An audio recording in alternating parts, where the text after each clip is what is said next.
From Asia's largest news headquarters, setting the agenda for Bharat.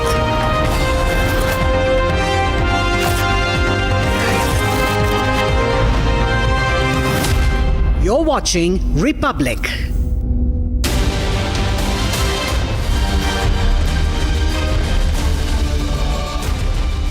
Hello and welcome. You're watching the Friday edition of This Is Exclusive with me, Shavan Sen.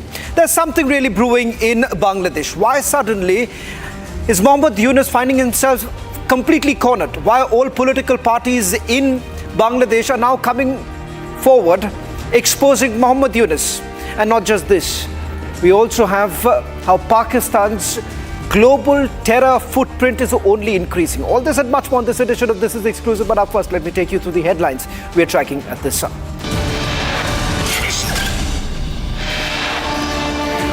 Pressure mounts on Bangladesh interim chief Mohammad Yunus as he stands cornered by all political parties. Call for elections by December. Imprisoned Trinamool Congress leader Onub Mandal in fresh controversy. Purported audio clip of him abusing police officer now goes viral. Prime Minister Modi meets the family of Pahalgam victim Shubham Dwivedi in Kanpur. GDP numbers beat estimates. GDP grows by 7.4% for March quarter.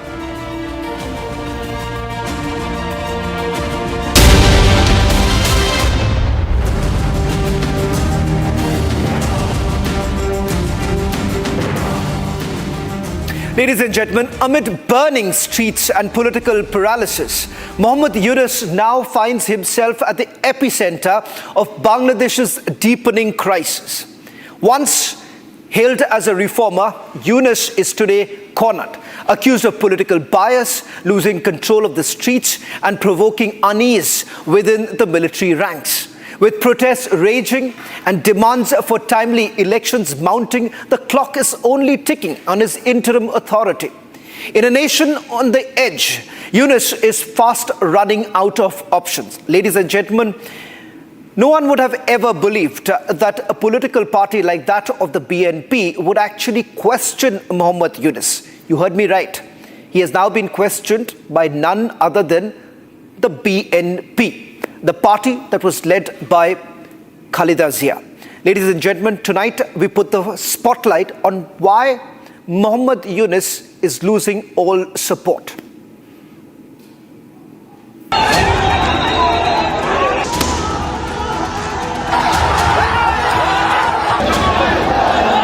In the heart of Dhaka, protests have become part of daily life.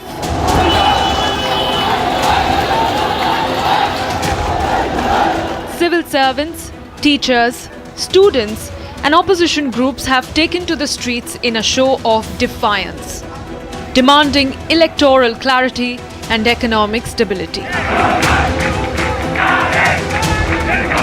What began as peaceful protests have in many cases turned violent. Clashes with police have been reported across major cities, particularly in Dhaka, raising serious concerns about the country's internal stability.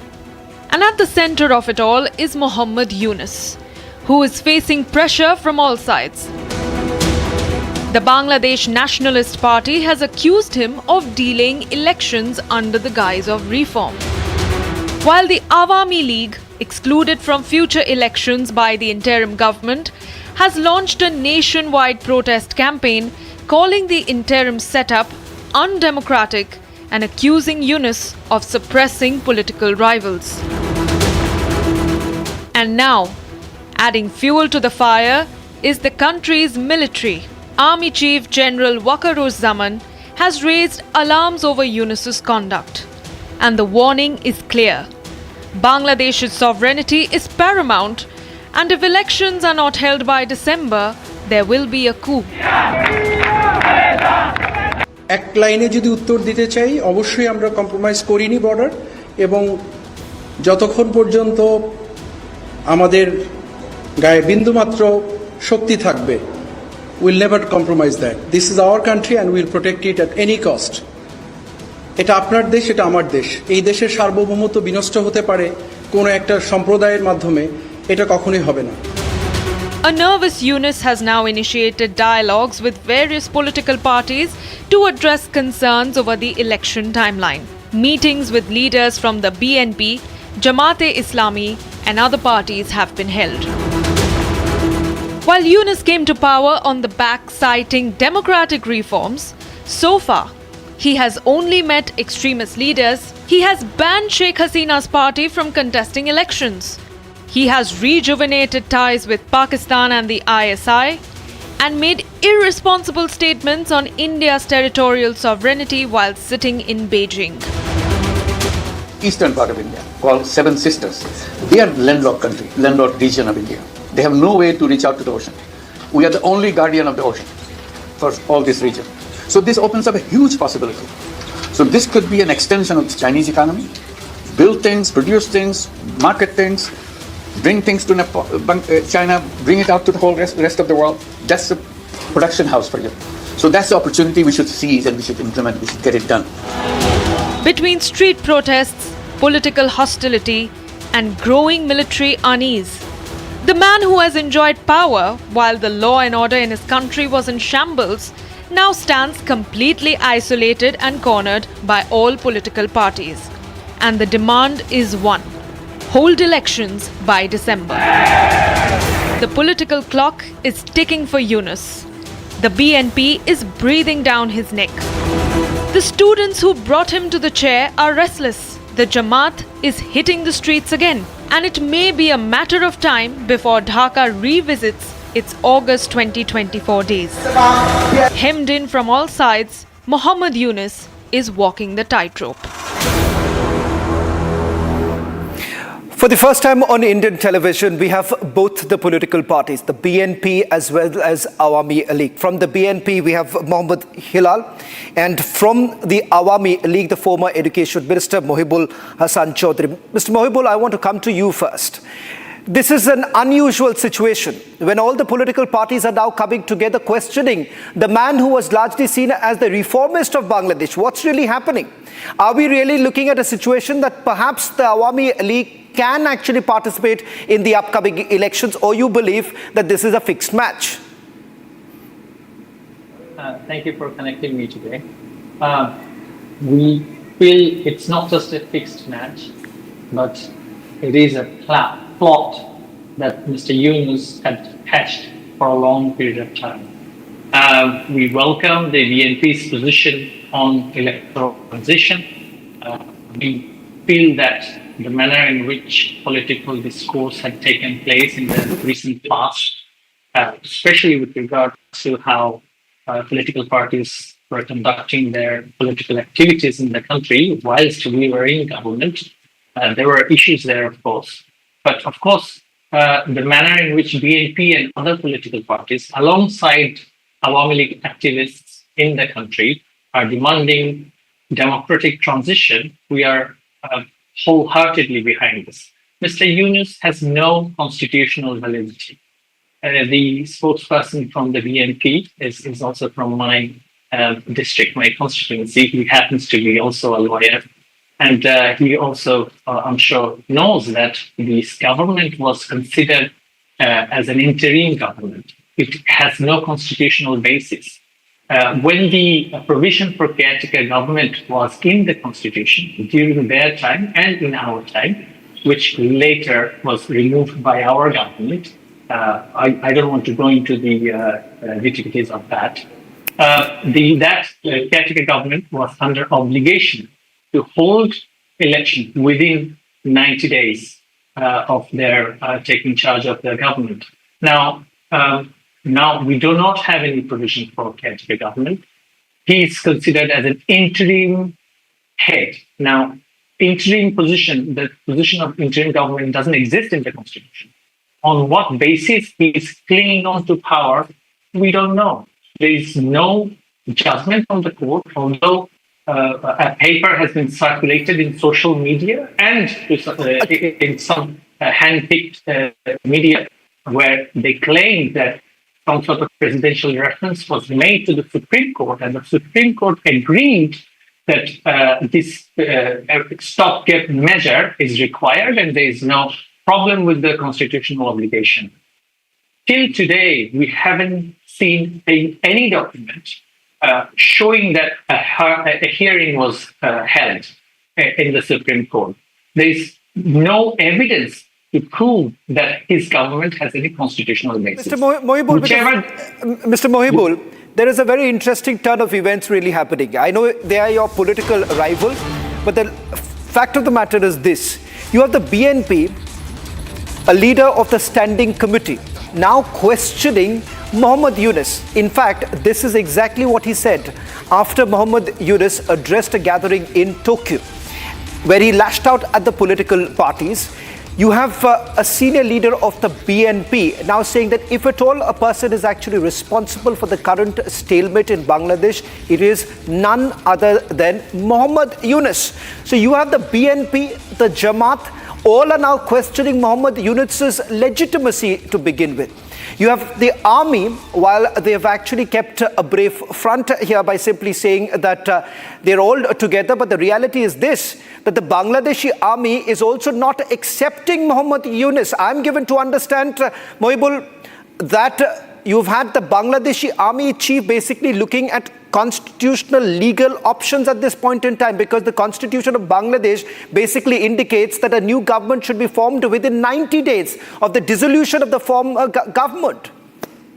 For the previous constitution, the caretaker government provision within the constitution, see, the army is not out of the constitutional infrastructure. They're part of our government, the constitutional framework of government. When the army chief took oath, part of his oath was to uphold the constitution. Constitution remains in action. Constitution has not been suspended. Right. But Yunus is trying to create a constitutional anarchy by letting his people talk about July proclamation, which they feel will sow the seed of a constitutional anarchy by claiming that a new constitution has to be drafted. What is the mandate for that demand? There's no mandate for that demand. Was it in the protest, when they were holding the protest, that they were going to change constitution, bring in a new constitution? They even talked about a second republic. Bangladesh became independent in 1971 from Pakistan. Now, that was the beginning of our republic. This time, these lot are claiming that this is a new kind of independence. What sort of independence have they sort of brought into the nation? They have brought in anarchy. They have brought in mobocracy. The courts cannot function properly. The civil service is not functioning properly. The civil servants are on strike. They are holding protests within the secretariat. The main treasury collecting agency of the government, National Board of Revenue, they are on strike because Mr. Yunus, because of his grudge against the tax authority, who went after him for tax evasion, have dismantled or at least planning to dismantle the tax authority. They are in strike. So army, all the, not just the army, the judiciary, the senior civil servants and the army generals, they do realize that this man is not leading the country, rather it's leading the country towards a democratic transition. Rather, he's a self-obsessed megalomaniac who is hell-bent on promoting himself in the global sphere. So he has gone to visit so many countries within this period just to promote his own persona and his legacy. So he has no interest of the country in his heart. Well, thank you very much, Mohibul, for joining us and putting this into perspective, because it turns out that you have all the political parties now questioning the very legitimacy of this man who was propped up by none other than the US administration. Thank you very much for joining us. Well, the other big news that I'm going to give to you tonight on This Is Exclusive. The Nigerian military, in fact, has now arrested 4 Pakistani nationals over alleged links to terrorism, with officials claiming that they were involved in arms trafficking and training insurgent groups operating in the country's troubled northeast. In fact, the military has now raised concerns about the increasing involvement of terrorists in Nigeria's insurgency landscape. Importantly, you've had a clear link of the 4 Pakistanis. In fact, this was a briefing that was done by the Nigerian army just about a few hours ago, and in which they've clearly mentioned about the fact that how Pakistanis are basically involved. And let me now tell you what's really happening on the ground. Now, it seems that Pakistan's global terror footprint is only increasing, ladies and gentlemen. 4 Pakistani nationals have been arrested. There is an increase in foreign mercenaries in Nigeria from Pakistan. And this is what the Nigerian army has come on record to basically indicate, that there are terrorist groups like the Islamic State, which is now being funded by these foreign mercenaries, as they say, but there at least 4 of them happen to be Pakistani nationals. Boko Haram's ties to obviously Al-Qaeda suspected, so that is another link. Pakistan's link is basically involved in arms trade in Nigeria. How exactly arms are basically moving to Nigeria? You have the ISI essentially working hand in gloves with several of the terrorist groups, in particularly in Africa and Eurasia. There's involvement of drones and IED links, attacks on military that has been amplified after the Pakistani involvement. Ladies and gentlemen, this is the clear footprint of the Pakistanis in Nigeria. In fact, we are given to understand it is spreading across Africa and Eurasia. Let me now just take you through some of the details basically emerging from the press conference that was done by the Nigerian army. And these are the following things that they have essentially said. Now, you've had the commander of the Nigerian army saying that the recent arrest of 4 Pakistani nationals whose initial investigation suggests that their deal in arms running with terrorists is instructive, number 1. Number 2, the second point that they said, there is an alarming trend, calls for an immediate coordinated response, including intensified intelligence, surveillance and reconnaissance operations, as well as strong collaboration between Nigeria and neighboring nations to disrupt what they are now calling cross-border support networks. In a short while from now, we are also going to have the first ground report coming in from Nigeria. Obas is joining us on this broadcast. Obas, thank you very much for joining us on This Is Exclusive. This is a big development. Your army is saying that there is cross-border support coming in. 4 Pakistani nationals have been arrested. What more details can you share with our audience? Thank you, my host. It's big news in Nigeria that 4 Pakistanis have been arrested by the military for arms trafficking and training terrorist groups. Since Boko Haram Islamic insurgency started in 2009, Nigeria has not witnessed or recorded the linkage of Pakistanis or any other foreign national to Islamic terrorism in Nigeria.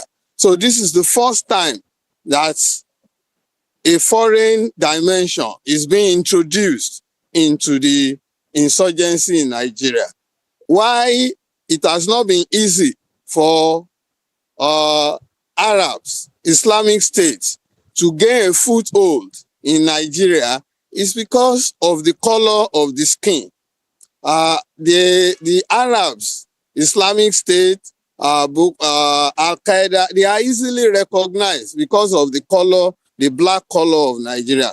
But now, this introduces a fresh dimension to the old Boko Haram insurgency. And it's a very alarming dimension. It tells us that the defenses of Nigeria are easily penetrable by the foreign elements. And so it's good that the Nigerian military has arrested this. And so far, the military has not released their name. They are still keeping the names under wraps. Very soon, when they charge them to court officially, we will know their names. Well, thank you very much for getting us that report on Indian television for the first time, a ground report coming in from Nigeria.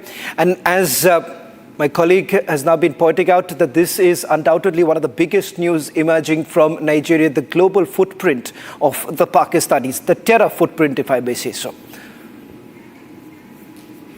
Ladies and gentlemen, he may be behind bars, but Onub Mandal's influence shows no signs of slowing down. The controversial Trinamool Congress strongman from Birbhum is now at the center of a fresh outrage, accused of threatening a senior police officer in a viral video clip. From cattle smuggling charges to open intimidation, Mandal's political clout appears undented, even in custody. And despite the mounting scandals, the Trinamool Congress continues to shield its loyal enforcer, a man some within the party still hail as their tiger. In fact, ladies and gentlemen, some in Bengal have actually taken the moral high ground. The reality is this: there is moral depravity by showing an audio clip of this very man only to garner some TRP. Onub Mandal is no stranger to controversy or power. Once a representative of the TMC in Birbhum, the man is now embroiled in fresh controversy. In a now viral audio clip, a voice believed to be that of Mandal's is heard threatening Bolpur police station IC Liton Haldar. The language is abusive, the tone unmistakable, the kind of muscle flexing usually reserved for the streets, now echoing from a jail cell. Currently in prison for his alleged role in a multi-crore cattle smuggling scam, Onub Mandal seems far from powerless. Inspector Haldar's complaint has been officially registered. The charges: criminal intimidation, abuse of public servant, and more. আমাদের আইসি বোলপুর লিটন উনি complain করেছেন কি দুদিন আগে ওনাকে একজন এখানে local নেতা ওভার টেলিফোন ভার্বাল অ্যাবিউজ করেছেন। রিগার্ডিং দ্যাট এই ঘটনার ক্ষেত্রে আমরা একটা এফআইআর স্পেসিফিক স্টার্ট করেছি অ্যান্ড তারপরে আমরা এই ঘটনাতে যত স্ট্রং লিগ্যাল অ্যাকশন নেওয়ার দরকার আছে সেটা আমরা নিচ্ছি। অ্যাজ পার ল আইন অনুযায়ী যা যা নেওয়ার অ্যাকশন নেওয়ার আছে আমরা সব অ্যাকশন নেব। That is it. But for Mamata Banerjee's party, he is a loyalist too valuable to let go. The chief minister is all praises for the man. আজকে কেষ্টকে কতদিন ধরে জেলে ভরে রেখে দিয়েছে, কিন্তু মানুষের মন থেকে ওকে দূর করতে পারেনি। আমি তো আস্তে আস্তে দেখছিলাম ম্যাক্সিমাম ইয়াং জেনারেশন ওর কথা বলছে। আমি শিখিয়ে দিইনি, আমি মানুষের রেসপন্সটা দেখছিলাম। ও কাজ করেছে, কাজ করতে জানে। যদি ওর বিরুদ্ধে কোনো অভিযোগ থাকে, সেম অভিযোগ আপনাদের নেতাদের নামে কোটা আছে, আজ পর্যন্ত একটা কেস আপনারা অ্যাকশন নিয়েছেন? বিজেপিতে যায়নি তাই জেল খাটছে। আজকে যদি বিজেপিতে যেত, যেভাবে অজিত পাওয়ার গেছে, যেভাবে শুভেন্দু অধিকারী গেছে, যেভাবে হিমন্ত বিশ্ব শর্মা গেছে, যেভাবে নারায়ণ রানে গেছে, ধোয়া তুলসী পাতা হয়ে যেত। TMC leaders say he is a quote-unquote tiger. Yes, এখন আমি মনে করি আমার মনে হয়, শোনো একটা জিনিস বলি, যে কোর্ট এর ওপর আমাদের বিশ্বাস রাখা উচিত। কোর্ট কখনো ইনজাস্টিস করবে না। But be it vote bank, muscle power, or silent blessings from the top brass, Onub Mandal remains one of Bengal's most controversial figures.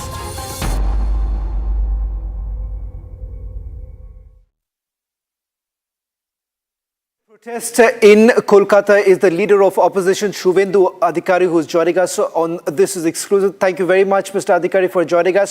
Let me straight away begin by asking you, what do you really make of the action, or rather the inaction, against Onub Mandal, especially after what your colleague has now pointed out, the threat call?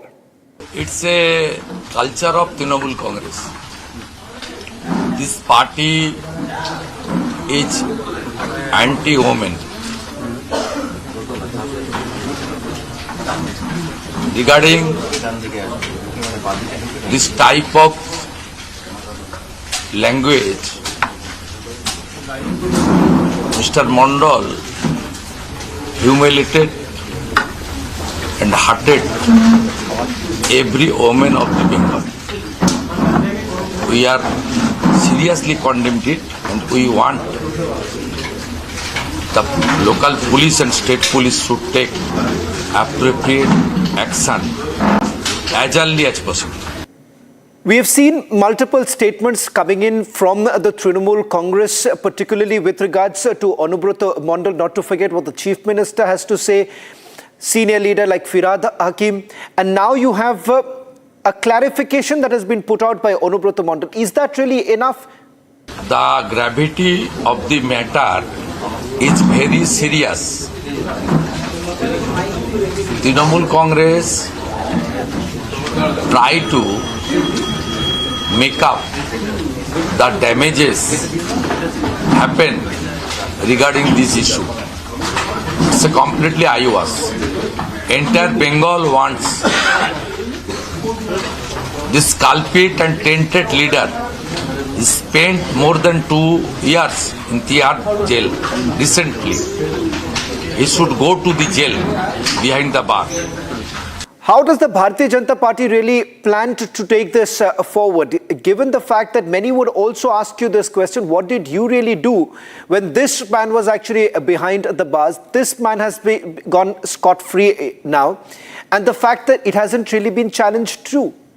Our party supporters, including the Mahila Morcha, already raised this voice against this Onub Mandal and Mamata Banerjee statement. Today, our Bolpur district president, Shamapada Mandal, went to the Bolpur police station to protest, to lodge FIR against him. And I, along with my MLA colleagues, will participate a huge rally in Bolpur town within few days. The bigger question that essentially... Well, I'm sorry we had to cut that short. We'll put out the entire clip, but that's all that we could pack in this edition of This Is Exclusive. On the other side, trending with my colleague Rakshita.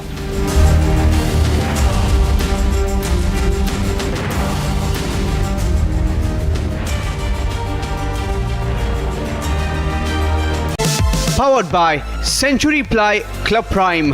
Raho befikar. Amity has been ranked India's #1 not-for-profit private university for 11th year, with top 10 ranked institutions in management, engineering, biotech, law, masscom, telecom, hospitality, fashion and more. Yet another top ranking for Amity University. पैसा लगाना है तो century ply club prime पे लगाओ. डूबेगा नहीं, जलेगा भी नहीं, कोई खा नहीं जाएगा, धोखा नहीं देगा, ऊपर नीचे भी नहीं होगा, सेफ रहेगा, सिक्योर्ड, मिनिमम 30 साल का रिटर्न देगा. अब इससे बेटर इन्वेस्टमेंट है तो बताओ. सेंचुरी